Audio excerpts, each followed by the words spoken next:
Big boss Malayalam season 7 അങ്ങനെ ഇന്ന് നെവിനെ പൊരിക്കുന്ന ഒരു പ്രൊമോ ഇപ്പോൾ വന്നിരിക്കുകയാണ്. അതായത് ലാലേട്ടൻ ചോദിക്കുന്നുണ്ട് നെവിൻ എന്ത് പറ്റി എന്ന് ആദ്യം ചോദിക്കുന്നുണ്ട്. അപ്പോൾ അനീഷ് എണീറ്റ് എന്ന് പറയുന്നുണ്ട് ഒരു ബാധ കയറിയതുപോലെ ആയിരുന്നു ലാലേട്ട. കറക്റ്റാണ് അനീഷ് പറഞ്ഞത്, പക്കയാണ്. അതാണ് ഏറ്റവും മികച്ചൊരു വാചകം. ബാധ കയറിയതുപോലെ ആയിരുന്നു ലാലേട്ട എന്ന് പറയുന്നുണ്ട്.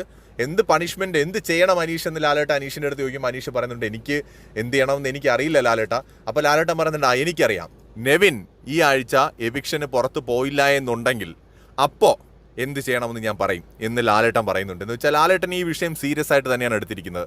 ഷാനവാസിൻ്റെ കേസ് ലാലേട്ടൻ കൃത്യമായിട്ട് ചോദിക്കുന്നുണ്ട്, ആദിലേരുടെ അടുത്ത് ചോദിക്കുന്നുണ്ട്. എനിക്ക് തോന്നുന്നു നെവിൻ ഇന്ന് അത്യാവശ്യം നല്ല പോലെ ലാലേട്ടൻ്റെ കയ്യിൽ നിന്ന് വാങ്ങിച്ചു കൂട്ടുമെന്നാണ് തോന്നുന്നത്. മാത്രമല്ല കേട്ടെടുത്തോളം നെവിനെതിരെ ഒരു ആക്ഷൻ എടുത്തിട്ടുണ്ട് കേട്ടോ. അതെന്താണെന്നുള്ളത് പ്രോപ്പറായിട്ട് അറിയാത്തതുകൊണ്ടും പിന്നെ മാത്രമല്ല അതിലേക്ക് ഞാൻ പോകുന്നുമില്ല, കാരണം അത് എപ്പിസോഡിൽ നമുക്ക് കാണാം. എന്തായാലും നെവിനെതിരെ ഒരു ആക്ഷൻ എടുത്തിട്ടുണ്ട്, ഒരു നടപടി.